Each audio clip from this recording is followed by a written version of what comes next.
What is up, world? This is BakermanBrad, and I am taking a first look at, if you haven't guessed, a flight simulator called War Thunder.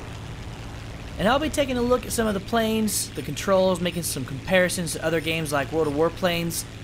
But first things first, this game is brought to us by Gaijin Entertainment, who also bring us StarConflict, which my buddy James Blonde has actually just put out a video for. So after you get done watching this, you definitely need to go take a look at that one, because if you're a fan of dogfights and planes, and you've always wanted to maybe be kind of in charge of your own Star Wars battle, that's going to be exactly it for you. So get on there. They've got lasers instead of machine guns. But anyways, back to the machine guns and awesome crashes, which kind of brings me to my very first point, actually. The graphics and appearance of everything in War Thunder is just immaculate. I mean, you walk around, you see the snow, the sun is actually affecting the shadows. It's just very beautiful graphics. And this guy up here actually is about to have a very beautiful death if we have anything to say about it.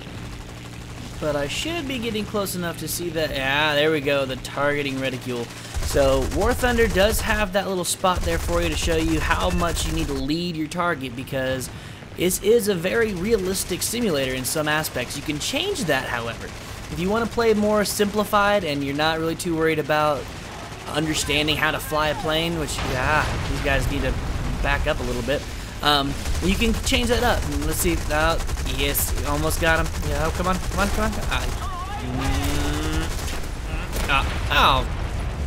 Ran. Well, don't forget, you do need to keep an eye out behind you. But one good thing about this, unlike World of Warplanes, whenever you die, you have several other planes already in your hangar that you can select and get back into the fight. So the fights will still be relatively quick. If you do die quickly, you can exit out of the mission. I'll show you that after this one, because I don't feel I'm doing too hot, and these planes are still just the generic planes you get right off the get-go, but they're also not bad. So I say generic, but I don't mean crappy. They're still going to be base level. They're going to be able to fly around, maneuver, everything else. They're quick, and as long as you don't get caught by somebody who has maybe been playing for a very long time, you should be able to hold your own against anyone in the fight. But another thing about that is those who have been playing for a while will have access to some of the stronger, more powerful guns, bombs, planes, faster planes, all that. And there does seem to be a hint of pay to win in this. Now, I'm not saying that you're going to get, off the ground. Awesome.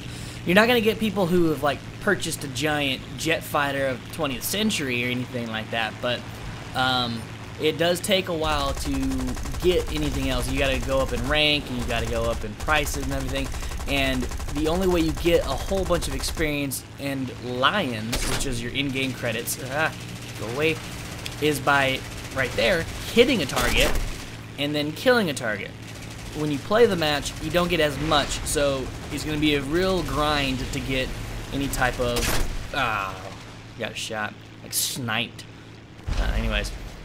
To get many lions and experience, you'll actually have to play a lot of games if you are just grinding through and hoping for experience that way. But one of the good things about that is, if you die, there you go. You hit escape, you exit the mission. That's the important part, the mission, not the game. If you go to the game, you're going to lose everything. But you are awarded lions and experience after the fight, regardless of finishing the entire fight. So when all your planes are dead, you can hop out. And when you hop out, you end up in the hangar. So this is where you actually start off, and I did alright on that one. I didn't get any kills, I did get a kill assist, and I helped capture the one of our airfields, so there you go. Oh, see, speaking of the pay-to-play, that premium account right there, that's what I was talking about. You get a whole lot more if you have a premium account, which is the pay-to-play version. But anyways, let's talk about the planes. So when you go through here in the bottom, you can see the planes that you have available. We're gonna, looks like War Thunder hasn't brought down their Christmas tree yet. But anyways, back to the planes. Each one has modifications and weapons that you can purchase in the hangar. So you can go through and look at what is available, and then afterwards you can do test flights and the chat box up there for any teams that you've got. And then also, if you want to recruit more members, you can. Or if you want to change your aircraft, you actually have to research the planes you have. So you can either go with the pea shooter or the American fleet, or voila, you can go through any of these that are available to you based on rank and lions and choose one of these. Now, if you look at the stats, it doesn't say anything about armor. It's only talking about speed, average cost for repair, how long it takes to repair for free, which is a good thing, so you don't have to actually waste your lions, you just have to waste your time. And all of those have comparisons between other planes, but they don't compare per nation. So keep that in mind. If you have a favorite nation or a favorite plane, you're not going to be able to really have too many variations. They're all going to have to be at least from the same nation. Also keep in mind, each nation is going to have very different planes and different weapons, and then also there's going to be a couple of planes that are actually only available as gifts. So I believe, I'm trying to find which one it is, why I'm taking so long, I apologize. There's a few that are going to be only accessible if you purchase a game pack, or so this one it's after the USA Pacific campaign, so you have to actually purchase that campaign before being allowed to use that plane, regardless of lions and rank. So I'm gonna see what's available for me, and I will hop back on with a brand new plane for you guys to take a look at. Alright, well, I went with the Kingfisher after some extensive research. And by extensive research, I mean I didn't have a high enough rank for anything else. But after you buy the plane, you actually then can add more weapons, the modifications that you're going to want, and then also later on you will have to train your crew. And we'll get to that in a little bit. But the order part right there, then you go to the weapons. You have to go and make sure you buy the standard weapons, I think. Is that...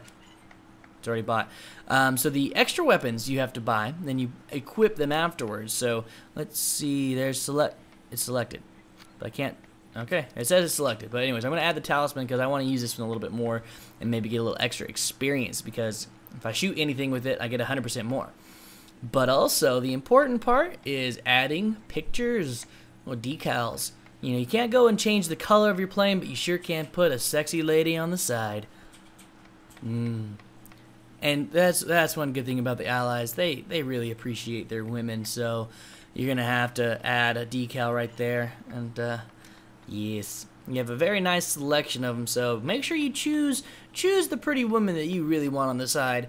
And you can do script and images and wings, but what are those good for? I mean, you can't really look at those and go, oh, that's attractive. You kind of just go, oh, you're just gonna fly really fast or bombs away, or wasp.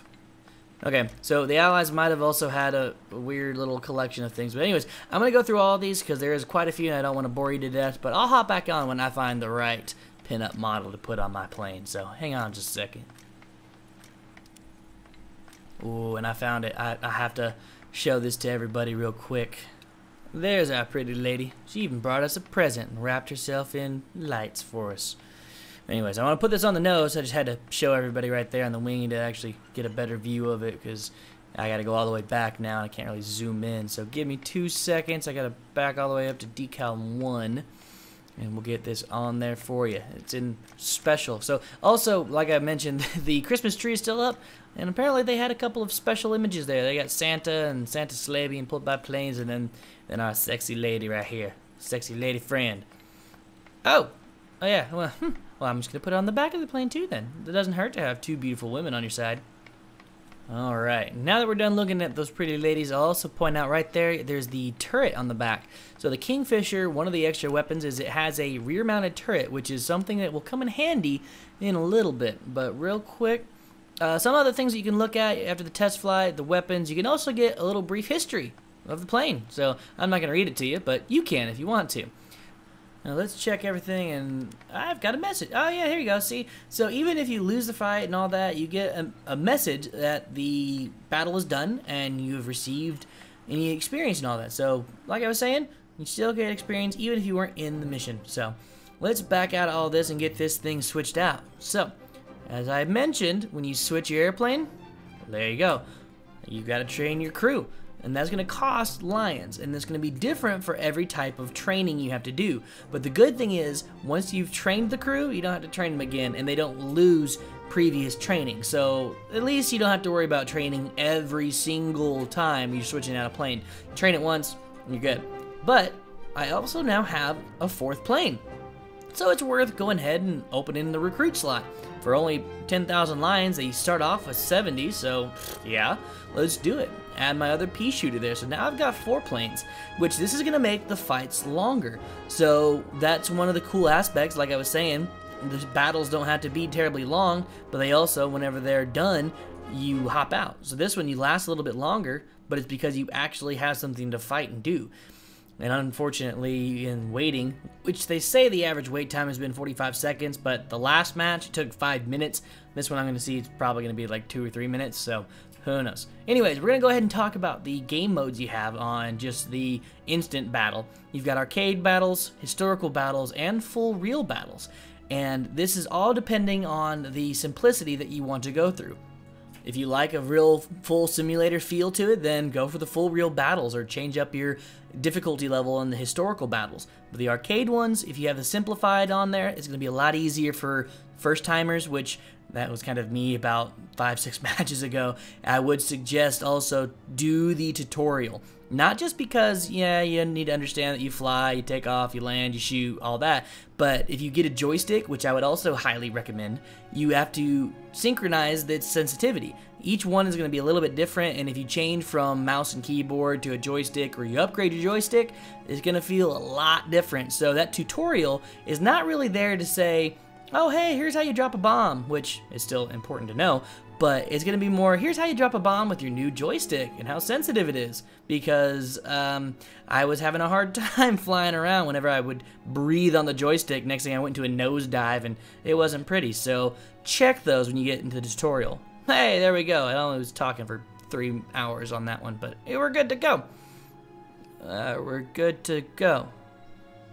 Joining. It's gonna take us just as long to join the game as it was to wait for the game to start. That's great. Okay, never mind. I just had to talk bad about it, and we're good to go.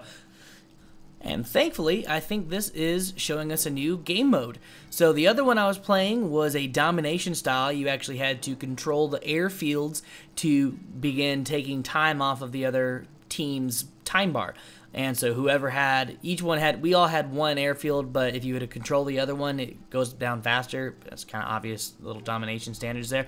But this one is ground strike. The goal is to blow up everything on the ground, including their airfield. So on that, if you get around them and you blow up the airfield first and they still have a bunch of tanks, they still lose. So you don't have to blow up every single little tank, but it kind of helps because I'll show you in a little bit, if I remember right, they have some wicked aim on their AIs, so it's not like you can just fly in and blow them up and, hey, that was easy, but I'll let that be decided here in a second.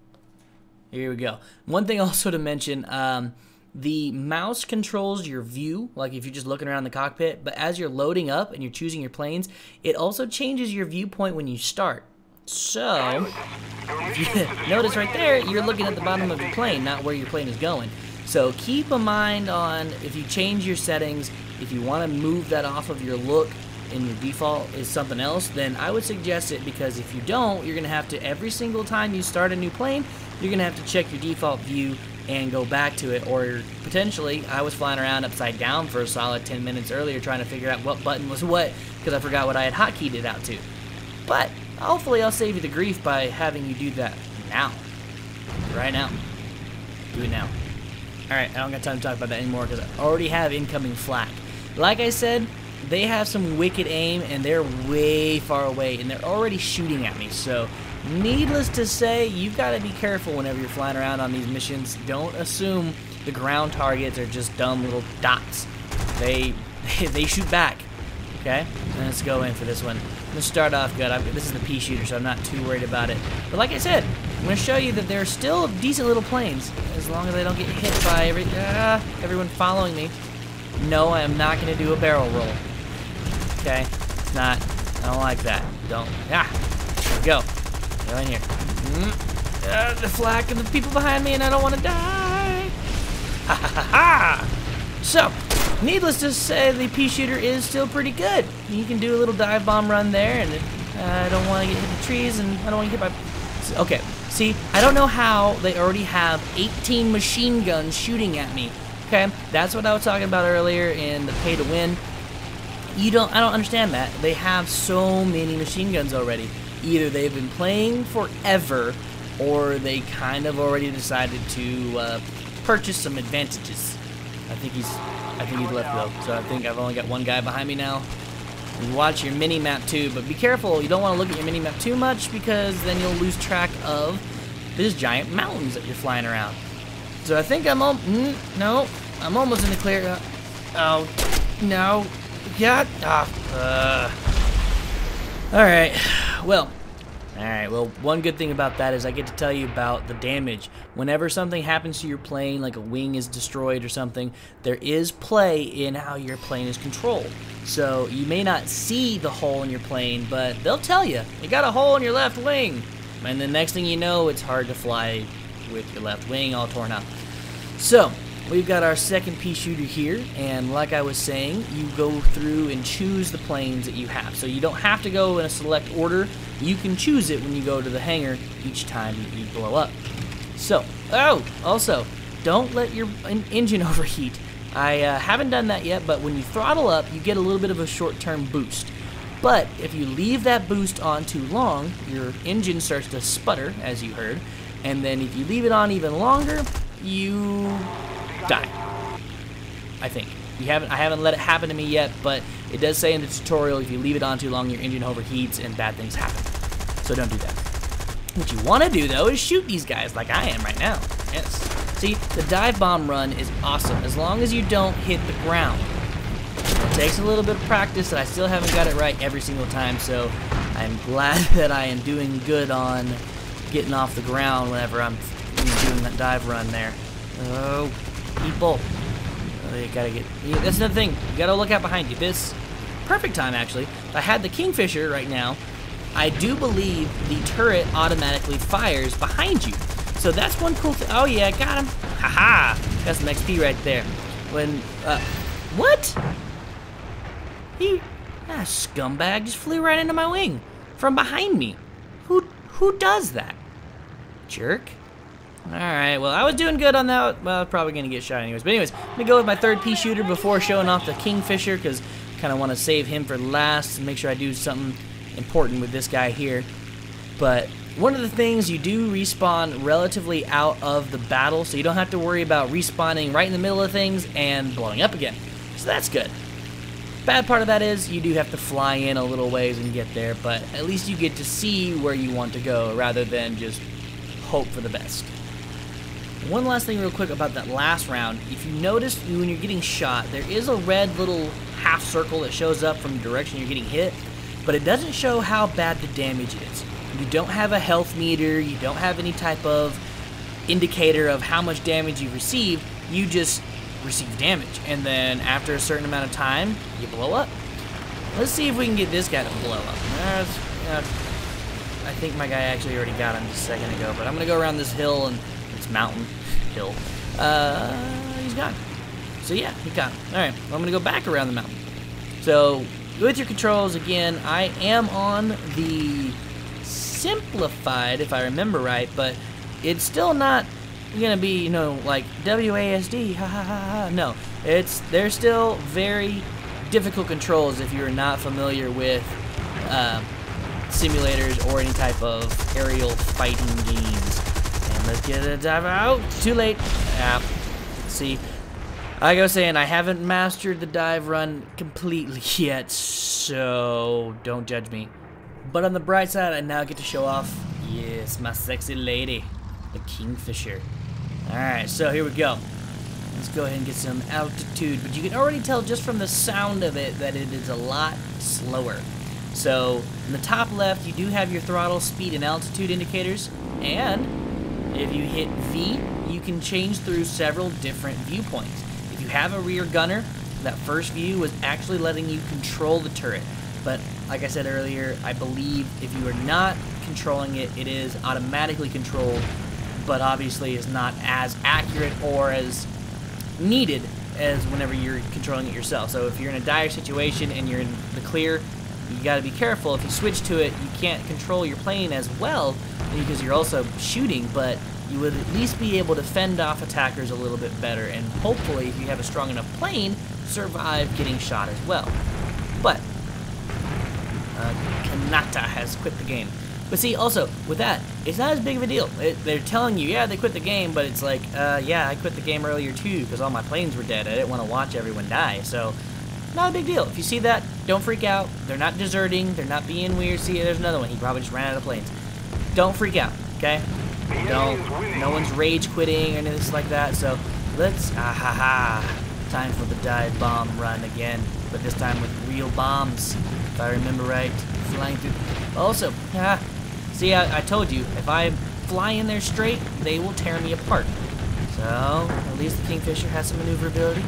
I might not be as fast, but I can still maneuver. And, oh, perfect. Oh, yes. What? Oh, son of a, oh, yeah, I didn't actually select it whenever I bought him. That sucks. Completely ruined. That's great. That's awesome. Oh well. Well, at least I can potentially. Oh no! When he gets shot. Ha ha ha ha! I was right. He does shoot on his own. Yes. Oh, trees, trees. Sorry, I was looking at my turret, not my plane. So that's a good thing. It's gonna at least fend them off. It'll make them stay on their toes, fly around, and not just fly up right behind you and kill you. So. Anyways, this is my last plane, my last run. So I implore you, press the like button. Watch me make this last run. And gamers, get to gaming. Because War Thunder's free to play. Yeah, that's right. You should play it. Do it now. Oh, son of a... Alright. Well, that's probably why I should have taken the Kingfisher for a test flight. Because of the pieces on the plane that actually hit the ground. So yeah.